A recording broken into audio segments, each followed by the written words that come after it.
충격입니다. 한글이 중국에서 기원했다니요? 중국의 한 언어학 교수의 충격적인 발언에 베이징 국립대학에서 열린 국제학술 세미나장은 순식간에 아수라장이 되었습니다. 한국 학자들의 격렬한 항해 속에서 동아시아 문자의 역사가 다시 쓰일 위기에 처했는데요. 과연 이날 세미나장에서는 무슨 일이 있었던 걸까요? 본격적인 이야기를 시작하기에 앞서 딱 1초만 구독과 좋아요 부탁드립니다. 영상 제작에 큰 힘이 됩니다. 안녕하세요. 저는 하버드 대학교 언어학 교수로 재직 중인 엠마 윌슨 박사입니다. 저는 베이징 국립대학교에서 동아시아 문자체계의 기원과 발전이라는 주제의 국제학술 세미나에 초대를 받았습니다. 대강당에 들어서자마자 긴장감이 저를 감쌌습니다. 6개월 전 제 연구실에서 한글의 음성학적 구조에 관한 논문을 완성했을 때만 해도 이런 상황이 벌어질 줄은 몰랐어요. 그 논문이 언어학 저널에 실리고 나서 동아시아 문자 체계에 관한 새로운 관점을 제시했다는 평가를 받았죠. 하버드 대학교에서 10년간 언어학과 교수로 재직하며 저는 자연스럽게 한글에 매료되었습니다. 그 체계적인 구조와 과학적 원리는 다른 문자 체계와는 확연히 달랐으니까요. 1년 전에는 서울대학교에서 방문 교수로 있으면서 훈민정음 해례본의 원본을 연구할 기회도 가졌습니다. 그때 한글의 창제 원리에 깊이 감명받았어요. 그리고 그 경험이 이번 세미나에 특별히 초청받은 이유였죠. 옥스퍼드의 마이클 스미스 교수가 직접 전화로 연락해왔을 때 저는 기뻐서 바로 수락했어요. 하지만 세미나 프로그램을 받고 나서야 이 행사가 단순한 학술 교류가 아닐 수 있다는 것을 깨달았습니다. 대강당은 이미 세계 각국에서 모인 언어학자와 역사학자들로 북적였어요. 자리에 앉으며 프로그램을 다시 한번 훑어보았는데 마지막 연사가 베이징 대학의 리웨이 교수라는 점이 눈에 띄었죠. 그의 발표 제목을 처음 봤을 때부터 불편했습니다. 한글의 기원 중국 문자 체계에서의 파생. 이것은 분명 도발적인 주장이었어요. 리웨이 교수의 이름은 전에도 들어본 적이 있었습니다. 그는 중국 문자의 우월성을 주장하는 논문들로 유명했죠. 작년에 중국 역사 연구에 기고한 그의 글에서 그는 동아시아의 모든 문자 체계가 중국에서 기원했다는 주장을 펼쳤어요. 그때는 학계에서 그의 주장이 과장되었다는 평가를 받았지만 이번에는 더 구체적인 공격 대상을 정한 것 같았습니다. 옆자리에 한국 학자들이 조용히 대화를 나누는 소리가 들렸습니다. 그들의 목소리에서 불안감과 당혹스러움이 느껴졌죠. 저도 그들의 감정을 이해할 수 있었어요. 제 연구에 따르면 한글은 독창적인 창제물이었고 중국 문자와는 근본적으로 다른 원리에 기반했으니까요. 오전 세션이 순조롭게 진행되면서 점심시간이 되었습니다. 식사 중에 저는 한국에서 온 박 교수와 대화를 나눴어요. 그는 리웨이 교수의 발표에 대한 우려를 표현했죠. 저는 그에게 학문적 진실이 반드시 밝혀질 것이라고 안심시켰습니다. 하지만 내심 저도 걱정이 되었어요. 리웨이 교수는 학계에서 상당한 영향력을 가진 인물이었고 그의 주장이 검증 없이 받아들여진다면 역사적 사실이 왜곡될 수 있었으니까요. 오후 세션이 시작되고 몇 번의 발표가 이어졌습니다. 제 노트북에는 이미 리웨이 교수의 발표에 대비한 자료들이 준비되어 있었어요. 훈민정음 해례본의 원문, 음성학적 분석 자료, 그리고 국제고문서 데이터베이스 검색 결과까지. 저는 진실을 위해 준비가 되어 있었죠. 마침내 세미나 주최자인 옥스퍼드 대학교의 마이클 스미스 교수가 리웨이 교수를 소개했습니다. 강당이 갑자기 조용해졌어요. 리웨이 교수가 단상에 올라서자 저는 깊게 숨을 들이마셨습니다. 이제 진실과 왜곡의 대결이 시작될 참이었죠. 제 가슴속에서는 학문적 정의를 향한 불꽃이 타오르고 있었습니다. 그는 자신감 넘치는 표정으로 노트북을 연결하더니 첫 슬라이드를 화면에 띄웠어요. 한글의 기원 중국 문자 체계에서의 파생이라는 제목이 큼지막하게 나타났죠. 저는 손에 쥐고 있던 펜을 더 단단히 쥐었습니다. 리웨이 교수는 먼저 자신이 3년간 이 주제를 연구해왔다고 언급했어요. 그런 다음 한글의 자음 구조가 고대 중국 전서 문자에서 비롯되었다는 주장을 펼쳤죠. 그는 화면에 한글 자음 기역, 니은, 미음과 유사하게 보이는 몇몇 중국 고대 문자를 나란히 보여주었어요. 청중들 사이에서 작은 술렁임이 일었습니다. 제 옆자리에 서울대 교수가 작게 한숨을 내쉬는 소리가 들렸어요. 그의 표정에서 실망감이 역력했죠. 저는 그에게 작게 속삭였습니다. 시각적 유사성만으로는 언어학적 증거가 될 수 없다고요. 리웨이 교수는 두 번째 주장으로 넘어갔습니다. 세종대왕 이전 원나라 시기에 중국 학자들이 이미 유사한 문자 체계를 고안했다는 새로운 고문서를 발견했다는 겁니다. 그는 화면에 낡은 문서의 이미지를 띄웠지만 그 문서의 출처나 보관 장소에 대해서는 구체적으로 언급하지 않았어요. 단지 최근 발견된 귀중한 사료라고만 말했죠. 저는 재빨리 노트북을 열고 국제고문서 데이터베이스에 접속했어요. 리웨이 교수가 언급한 시기의 문서들을 검색해봤지만 그가 보여준 문서와 유사한 것은 전혀 찾을 수 없었습니다. 의심이 점점 커졌죠. 그의 마지막 주장은 훈민정음 해례본에 등장하는 특정 개념들이 중국 의문학에서 차용되었다는 것이었어요. 그는 몇몇 용어의 유사성을 강조했지만 그것은 당시 학술 교류의 자연스러운 결과일 뿐 문자 체계 자체의 기원과는 관련이 없다고 저는 생각했습니다. 발표가 끝나갈 무렵 리웨이 교수는 자신의 주장을 종합하며 한글은 독창적 창제가 아닌 중국 문자 시스템의 발전된 형태라고 결론지었어요. 그의 말이 끝나자 예상대로 청중 사이에서 술렁임이 일었습니다. 한국 학자들의 표정은 분노와 당혹감이 뒤섞여 있었죠. 질의응답 시간이 시작되자 여러 손이 올라갔어요. 저도 천천히 손을 들었습니다. 진실을 위해 목소리를 낼 시간이 왔다고 생각했죠. 여러 손가락 중에서 사회자가 저를 지목했을 때 제 심장은 더 빠르게 뛰기 시작했어요. 천천히 자리에서 일어나 마이크를 건네받았습니다. 제 목소리가 흔들리지 않도록 심호흡을 했죠. 하버드 대학교 언어학과 엠마 윌슨이라고 자신을 소개한 후 리웨이 교수의 발표에 대해 몇 가지 질문이 있다고 말했어요. 제 첫 질문은 그가 주장한 새로운 고문서에 관한 것이었습니다. 국제 고문서 데이터베이스에는 그러한 문서가 등록되어 있지 않다는 점을 지적했어요. 학술적 검증을 위해 그 문서의 정확한 출처와 보관 장소를 공개해 줄 수 있는지 물었죠. 리웨이 교수의 표정이 약간 굳어졌습니다. 그는 그 문서가 최근에 발견되어 아직 데이터베이스에 등록되지 않았으며 현재 베이징 대학교 특별보관소에 있다고 답했어요. 하지만 구체적인 발견 경위나 검증 과정에 대해서는 언급하지 않았죠. 저는 태블릿을 슬라이드에 연결해달라고 요청했습니다. 준비해온 자료를 보여주기 위해서였어요. 화면에 훈민정음 해례본의 원문이 나타났죠. 제가 서울대학교에서 연구하며 직접 촬영한 것이었습니다. 두 번째 질문으로 넘어갔어요. 한글 자음의 제자 원리가 발음기관의 모양을 본떠 만들어졌다는 훈민정음 해례본의 명확한 설명을 화면에 띄웠습니다. 그리고 그 옆에 실제 엑스레이 발음기관 영상을 나란히 보여주며 자음 기역, 니은, 디귿, 미음이 각각 발음할 때 혀와 입천장, 목구멍의 모양과 일치한다는 것을 시각적으로 증명했어요. 강당 안이 조용해졌습니다. 모든 시선이 화면과 저를 번갈아 보고 있었죠. 리웨이 교수는 잠시 말을 잇지 못했어요. 세 번째 질문을 이어갔습니다. 15세기 음성학적 지식을 바탕으로 한 한글의 과학적 체계성이 당시 어떤 문자 체계에서도 찾아볼 수 없는 혁신적 특성이었다는 국제 언어학계의 연구 결과를 제시했어요.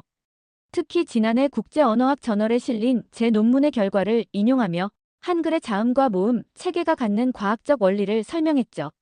리웨이 교수는 제 질문에 답하려 했지만 그의 대답은 점점 더 모호해졌습니다. 그는 문화 교류의 결과로 유사성이 있을 수 있다고 말했지만 제가 제시한 구체적인 증거들을 반박하지는 못했어요. 저는 마지막으로 리웨이 교수에게 학문적 논쟁은 환영하지만 그것은 철저한 검증을 거친 증거에 기반해야 한다고 강조했습니다. 자리에 앉으며 청중들의 반응을 살폈어요. 많은 이들이 고개를 끄덕이고 있었죠. 진실을 향한 첫걸음을 내디딘 것 같았습니다. 제가 자리에 앉자마자 다른 학자들도 질문을 시작했어요. 일본 도쿄대학의 타나카 교수가 손을 들었죠. 그는 리웨이 교수의 새로운 고문서에 대해 의문을 제기했습니다. 그처럼 중요한 문서가 지금까지 발견되지 않았다는 것이 이상하다고 말했어요. 타나카 교수는 동아시아 고문서 연구의 권위자였기에 그의 의문 제기는 큰 무게를 가졌죠. 저는 노트북에 계속해서 메모를 남겼습니다. 리웨이 교수의 답변이 점점 더 방어적으로 변하고 있었어요. 그는 이제 새로운 고문서가 아직 완전한 검증 과정을 거치지 않았다고 인정했지만 여전히 그 존재를 주장했죠. 프랑스 소르본 대학의 뒤부와 교수도 논쟁에 가세했습니다. 그는 한글의 의문 체계와 중국 문자의 근본적인 차이점을 지적했어요. 한글이 표음 문자인 반면 한자는 표의 문자라는 본질적 차이를 강조했죠. 이 지적에 강당 내 여러 언어학자들이 고개를 끄덕였습니다. 리웨이 교수는 점점 더 곤경에 처하는 듯 했어요. 그의 목소리에서 자신감이 사라지고 있었죠. 그는 문화적 영향과 교류를 강조하며 자신의 입장을 다소 완화시키려 했지만 이미 제시된 여러 반론 앞에서 설득력을 잃어가고 있었습니다. 저는 다시 손을 들었어요. 사회자가 다시 저를 지목했죠. 이번에는 훈민정음 해례본에 명시된 한글 창제의 목적에 대해 언급했습니다. 세종대왕이 백성들이 쉽게 문자를 배우고 사용할 수 있도록 한글을 창제했다는 명확한 기록이 있다고 설명했어요. 이것이 중국 문자 체계와는 완전히 다른 철학적 배경을 가진다는 점을 강조했죠. 강당의 분위기는 더욱 긴장감이 고조되었습니다. 학자들 사이에서 작은 토론이 여기저기서 일어났어요. 한국 학자들의 표정에서는 이제 당혹감 대신 자부심이 엿보였죠. 리웨이 교수는 이제 거의 고립된 상태였습니다. 그는 마지막 시도로 동아시아 문자의 발전에 중국의 영향이 중요했다는 일반론을 펼쳤어요. 하지만 이미 구체적인 증거에 기반한 반론들 앞에서 그의 주장은 힘을 잃었죠. 세미나의 좌장인 옥스퍼드 대학교의 마이클 스미스 교수가 개입했습니다. 그는 토론이 매우 흥미롭게 진행되고 있으며 이제 마지막 반론과 결론을 들을 시간이라고 말했어요. 그리고 저에게 한글의 독창성에 대한 최종 증거를 제시해달라고 요청했죠. 심호흡을 하고 다시 한번 단상으로 향했습니다. 이제 결정적인 증거를 보여줄 시간이었어요. 모든 청중의 시선이 저에게 집중되었죠. 학문적 진실을 위한 마지막 싸움이 시작되려 했습니다. 단상에 서서 청중을 바라보니 모든 시선이 저에게 집중되어 있었어요. 이제 한글의 독창성과 과학성을 결정적으로 증명할 순간이었습니다. 준비해온 프레젠테이션의 마지막 부분을 화면에 띄웠죠. 손이 약간 떨렸지만 진실을 위한 순간이라는 생각에 마음을 다잡았어요. 훈민정음의 독창성에 관한 결정적 증거를 보여드리겠습니다. 라고 말하며 발표를 시작했습니다. 먼저 훈민정음 해례본의 원문 이미지를 보여주었어요. 이것은 제가 서울에서 연구하는 동안 특별 허가를 받아 직접 촬영한 고해상도 이미지였습니다. 세종대왕과 집현전 학자들이 한글 창제의 원리를 명확히 설명한 구절들을 하나하나 짚어가며 번역했죠. 특히 사람의 발음기관을 본떠 글자를 만들었다는 부분을 강조했어요. 이 문장에서 잠시 멈추고 리웨이 교수를 바라보았습니다. 그의 표정이 미묘하게 변하는 것이 보였죠. 이 원리는 당시 세계 어떤 문자 체계에서도 찾아볼 수 없는 혁신적인 접근법이었습니다라고 설명했어요. 고대 중국 문자나 다른 어떤 문자도 발음 기관의 모양을 본떠 만들어진 적이 없다는 점을 강조했죠. 이 부분에서 청중들이 고개를 끄덕이는 모습이 보였습니다. 다음으로 현대 음성학의 관점에서 한글의 과학성을 증명하는 자료를 보여주었습니다. 발음할 때의 엑스레이 영상과 한글 자음의 모양을 비교한 애니메이션을 틀었죠. 기역을 발음할 때 혀가 목구멍을 막는 모양, 니은을 발음할 때 혀가 윗잇몸에 닿는 모양 등이 문자의 모양과 정확히 일치함을 보여주었어요. 청중들 사이에서 감탄사가 터져나왔습니다. 한글은 단순한 기호가 아닌 인간의 발음 과정을 과학적으로 분석하고 시각화한 결과물입니다라고 설명했어요. 이러한 접근법은 15세기 당시로서는 믿기 힘들 정도로 선진적인 것이었다고 강조했죠. 현대 언어학과 음성학이 발달하기 훨씬 전에 이미 이런 원리를 깨달았다는 것은 세종대왕과 집현전 학자들의 천재성을 보여주는 증거라고 말했습니다. 실제로 현대 음성학이 발달한 19세기 말에서야 비로소 서양에서도 이러한 음성 구조에 대한 이해가 이루어졌다는 점을 언급했어요. 그것도 엑스레이와 같은 기술적 도구의 도움을 받았음에도 불구하고요. 이 부분에서 옥스퍼드의 스미스 교수가 깊이 고개를 끄덕이는 것이 보였습니다. 이어서 15세기 당시로서는 혁명적이었던 한글의 체계성을 설명했어요. 자음과 모음의 기본 형태에서 파생되는 다양한 문자들, 그리고 그것이 표현할 수 있는 음소의 다양성을 보여주었죠. 특히 한글이 표현할 수 있는 소리의 범위가 당시 어떤 문자 체계보다 과학적이고 체계적이었다는 점을 강조했습니다. 한글은 기본 자음 14개와 기본 모음 10개를 조합하여 수천 개의 음절을 표현할 수 있습니다. 이러한 조합의 원리는 현대 언어학에서도 높게 평가받는 체계입니다라고 말했어요. 슬라이드에는 다양한 언어의 소리를 한글로 표기한 예시들을 보여주었죠. 영어, 프랑스어, 독일어, 러시아어, 심지어 중국어까지 한글로 비교적 정확하게 표현할 수 있다는 점을 시연했습니다. 그리고 반대로 중국 문자로는 한국어의 다양한 음소를 표현하기 어렵다는 점도 설명했어요. 실제로 한자로 한국어를 표기하려면 수많은 제약이 있었고 이것이 세종대왕이 한글을 창제한 주요 동기 중 하나였다는 역사적 기록을 인용했죠. 이 부분에서 리웨이 교수는 자리에서 불편한 듯 몸을 움직였습니다. 마지막으로 제가 하버드에서 진행한 컴퓨터 언어학적 분석 결과를 공개했어요.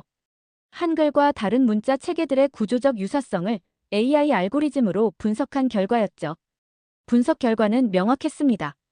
한글은 다른 어떤 문자 체계와도 근본적으로 다른 독창적인 구조를 가지고 있었어요. 최신 인공지능 기술을 활용한 이 분석은 전 세계 26개 주요 문자 체계를 비교했습니다. 그 결과 한글은 다른 모든 문자 체계와 가장 낮은 유사도를 보였습니다라고 설명했어요. 화면에는 복잡한 네트워크 그래프가 나타났고 한글이 다른 모든 문자 체계와 상당한 거리를 두고 독립적으로 위치한 점이 시각적으로 명확히 보였죠. 특히 리웨이 교수가 주장한 중국 고대 문자와의 유사성은 통계적으로 유의미하지 않다는 점을 강조했습니다. 오히려 한글은 그 구조적 특성에서 알파벳과 약간의 유사성을 보이지만 그마저도 근본적인 창제 원리와 철학은 완전히 다르다는 점을 설명했어요. 이 연구 결과는 객관적인 데이터에 기반한 것입니다. 감정이나 국가적 자부심이 아닌 순수한 언어학적 관점에서 한글은 독창적인 발명임이 명백합니다라고 말하며 발표를 마무리했어요. 제 발표가 끝나갈 무렵 강당은 완전히 조용해졌습니다. 모든 사람이 제가 제시한 증거의 무게를 느끼고 있었죠. 리웨이 교수의 표정이 완전히 바뀌어 있었어요. 그의 얼굴에는 당혹감과 함께 새로운 깨달음의 표정이 스쳐 지나갔습니다. 자리로 돌아가려는 순간 한국 학자 중 한 분이 눈물을 글썽이며 제게 작게 고개를 숙여 감사의 표시를 보냈어요. 그 순간 저는 이것이 단순한 학문적 논쟁을 넘어 한 문화의 정체성과 자부심에 관한 문제라는 것을 실감했습니다.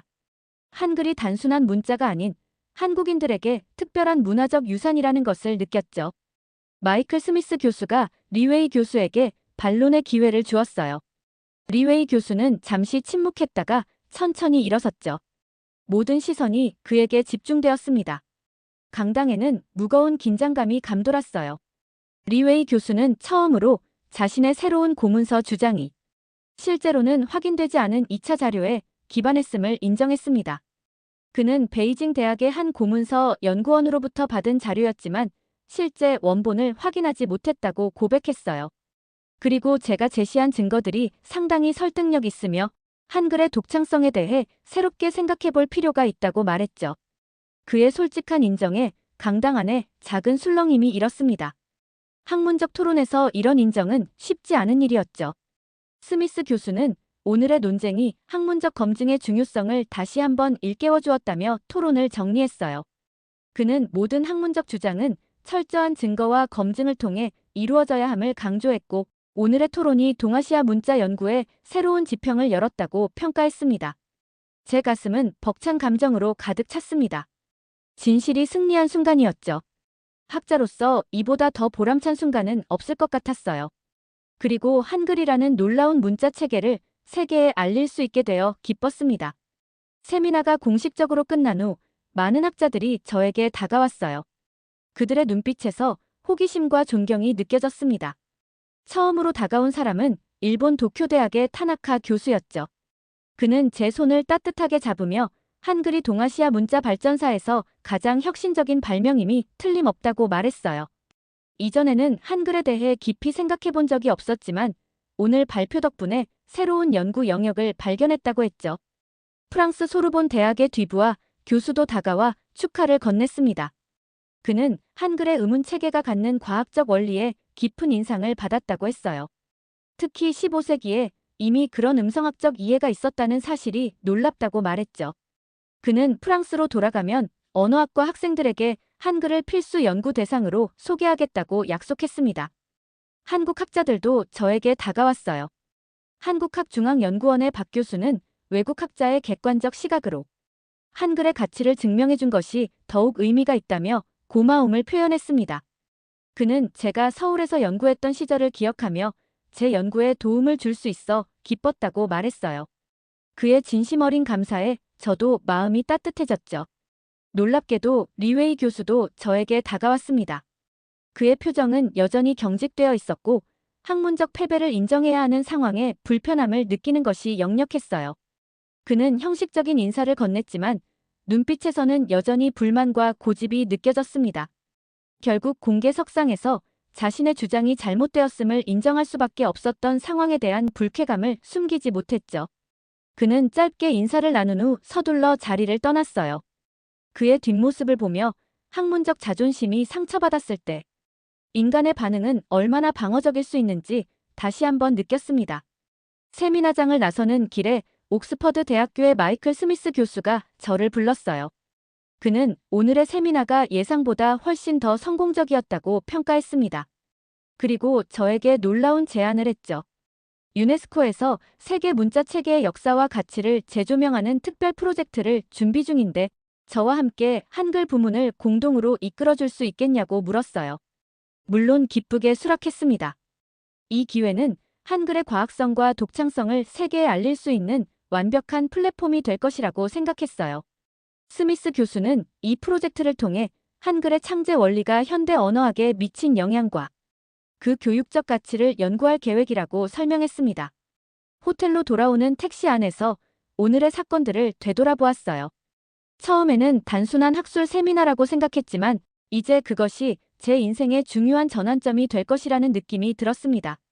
한글이라는 놀라운 문자 체계를 연구하게 된 것은 제 학문적 여정에서 가장 행운이었다고 생각했죠. 다음 날 아침, 스미스 교수로부터 이메일이 도착했어요. 유네스코 프로젝트의 세부 계획이 담긴 내용이었습니다. 한글의 과학성과 독창성에 대한 국제적 연구 프로젝트가 시작되고 세계 문화유산으로서의 가치를 재조명하는 특별 전시회가 기획된다는 소식이었죠. 하버드와 옥스퍼드, 소르본 등 세계 유수의 대학들이 참여하게 될 것이라고 했습니다. 중국 대학들도 참여 의사를 보냈지만 리웨이 교수의 이름은 없었어요. 아마도 그는 한동안 이 주제에서 거리를 두려는 것 같았습니다. 창밖으로 베이징의 아침 풍경을 바라보며 미소 지었어요. 학문의 세계에서 진실은 결국 승리한다는 믿음이 더욱 굳건해졌습니다. 그리고 한글이라는 독창적인 문자 체계가 세계에 더 널리 알려질 수 있도록 제 역할을 다하리라 다짐했죠. 이것은 끝이 아니라 새로운 시작이었습니다.